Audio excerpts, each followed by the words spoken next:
சற்றுமுன் வெளியான தகவல், ரேஷன் அட்டைதாரருக்கு முக்கியமான தகவல் வெளியிடுது. அது என்னன்னு பார்க்க போறோம். நீங்க நம்ம சேனல சப்ஸ்கிரைப் பண்ணாம இருந்தீங்கன்னா, மறக்காம லைக் பண்ணிக்கோங்க, சப்ஸ்கிரைப் பண்ணிக்கோங்க. மற்றவர்களுக்கு தெரியப்படுத்த ஷேர் பண்ணுங்க. புதிய ரேஷன் கார்டு வாங்கி தவறாக கூறி இடைத்தரகர்கள் நடத்தும் வசூல் ஜோராக நடக்கிறது.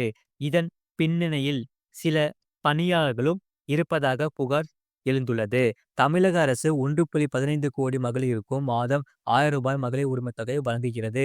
இன்னும் 3 மாதங்களில் ஏற்கனவே விடுபட்ட மற்றும் புதிய மகளிருக்கு விண்ணப்பம் வழங்கி உரிமைத் தொகை வழங்கப்பட உள்ளது. இதற்கு ரேஷன் கார்டு அவசியம் என்பதால் பலரும் புதிய ரேஷன் கார்டு கேட்டு உணவு வழங்கல் துறையின் இணையதளத்தில் விண்ணப்பித்து வருகின்றன.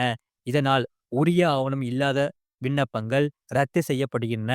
அந்த நபர்களை தொடர்பு கொண்டு ரேஷன் கார்டு வாங்கி தருவதாக கூறி சிலர் பணம் வசூலில் ஈடுபட்டு வருகின்றனர். ரேஷன் கார்டுக்கு விண்ணப்பம் செய்ய தெரியாததால் பல ரேஷன் கடை ஊழியர்களின் உதவியை நாடுகின்றனர். அவர்கள் கூறுவது போல் ஆதார் எண், தற்போது வசிக்கும் முகவரிக்கு உட்பட சமையல் கேஸ் சிலிண்டர் ரசீது, திருமண சான்று, திருமண அழைப்புதல் ஆகியவற்றுடன் விண்ணப்பம் செய்யப்படுகிறது.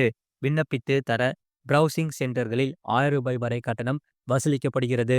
முழு லிங்க் கீழே கிளிக் பண்ணி பாருங்க.